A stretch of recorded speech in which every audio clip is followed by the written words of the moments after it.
अभी यहाँ रोहतास में है, जहाँ की जिलाधिकारी का जन संवाद कार्यक्रम चल रहा है। विभिन्न योजना जो चल रही है उसमें क्या जनता तक पहुँच रही है या नहीं पहुँच रही है, तमाम बिंदुओं पर जिलाधिकारी संबोधन करेंगे। लेकिन उसके पहले कुछ यहाँ ग्रामीण हैं, अपना कुछ फरियाद लेकर आए हैं, जिनको समस्या है और क्या समस्या है वो समस्या भी हम जान लेते हैं।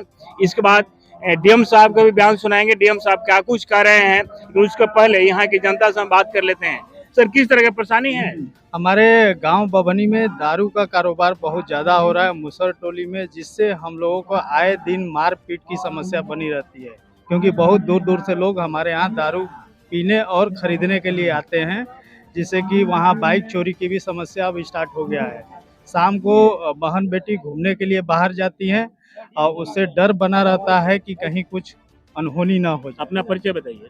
मेरा नाम अमित पटेल है, बभनी ग्राम का निवासी। जी, एक तरफ बिहार सरकार जो शराब विरोधी अभियान चला रही है उससे लोग सबक नहीं ले रहे हैं और आए दिन इस तरह की मामला सामने आती है। कुछ ग्रामीण हैं जो आशंकित हैं, जो शराबी हैं, शराब पी करके किसी बेटी बहन पर उंगली नहीं उठाए, आंख न उठाएं, इसे ग्रामीण डरे सहमे हुए हैं।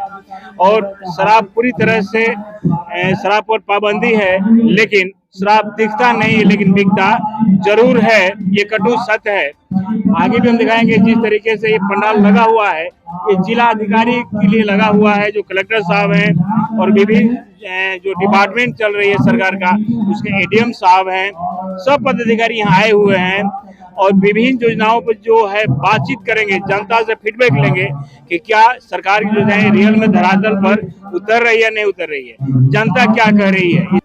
सर, यहाँ जन संवाद कार्यक्रम किया गया है, इससे देहाती एरिया में आम पब्लिक को किस तरह की राहत मिलेगी? जन संवाद जो कार्यक्रम है, सरकार की जो योजनाएं चल रही हैं और पुलिस और प्रशासन दोनों की तरफ से जनता के लिए क्या किया जा रहा है, इसको उनको बताना और उनकी अपेक्षाओं को समझना, उनकी शिकायतों को समझना।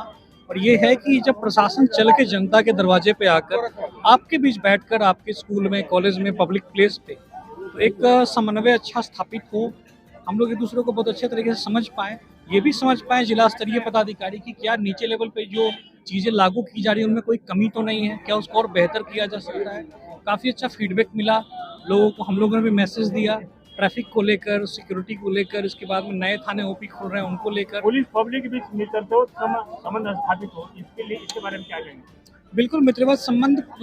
जो पुलिस है वो समाज की ही संस्था है, पुलिस कुछ अलग नहीं है। तो मेरा ये मानना है और हम सभी लोग इसके लिए प्रयास करना चाहिए कि जो भी आपकी समस्या है उसको आप संबंधित थाने पे रखें और थाना के स्तर पे भी अपेक्षित है कि वो इस विधि सम्मत कार्रवाई करके जनता को अधिक से अधिक संख्या में उनकी सेवा करने का प्रयास करें। एक सर आखिरी सवाल है कि पुलिसिया काम में पॉलिटिक्स का जो हस्तक्षेप हो जाती है, अनुसंधान नहीं हो जाता है। अनुसंधान एक स्वतंत्र चीज है और जो भी डिसीजन लिए जाते हैं अनुसंधान में वो साक्ष्य के आधार पर लिए जाते हैं, मेरिट के आधार पर लिए जाते हैं। और आपको ये भी हम बता दें कि हर एक अनुसंधान की जो निगरानी है वो न्यायालय के द्वारा की जाती है।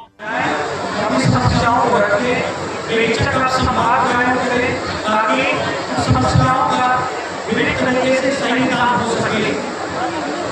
दूसरा कदम उठाया गया है राज्य सरकार के द्वारा, वो है धारा 112 इमरजेंसी रिस्पांस सिस्टम। आप लोगों ने देखा होगा 112 लिखी हुई गाड़ियाँ इस जिले में चल रही हैं। ये इसलिए किया गया क्योंकि एक शिकायत मिलती है कि जब थाने को कॉल किया जाता है तो थाना समय में नहीं आता है। थाने की गश्ती एक होती है, दो होती है, उनके पास कई सारे दायित्व होते हैं।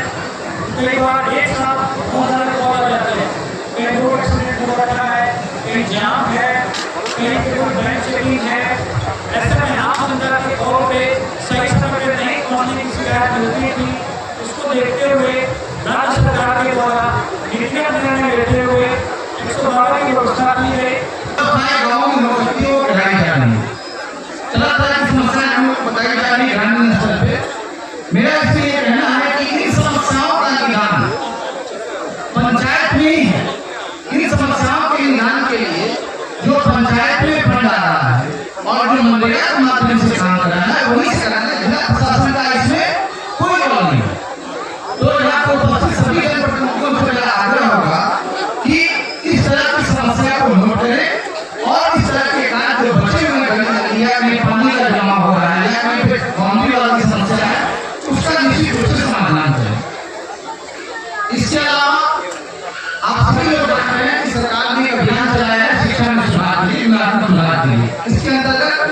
जो शिक्षकों की कमी थी उसके लिए एग्जाम ले लिया गया। 2.5 लाख से ऊपर शिक्षकों की नियुक्ति इसी माह या अगले माह के प्रथम सप्ताह में होने जा रहा है। सभी स्कूलों में जहाँ जहाँ कमरों की कम व्यवस्था थी वहाँ कमरे बनाए जा रहे हैं और अगले शैक्षणिक सत्र से निश्चित रूप से विद्यालयों में अच्छी पढ़ाई शुरू कराएंगे। मेरा आग्रह होगा आप लोगों से कि अपने बच्चों को स्कूल भेजना प्रारंभ करें, शिक्षा के महत्व को समझें और अभिभावक भी शिक्षकों से जाकर इंटरेक्शन करें, विद्यालयों में जाएं और शिक्षकों से देख पूछें।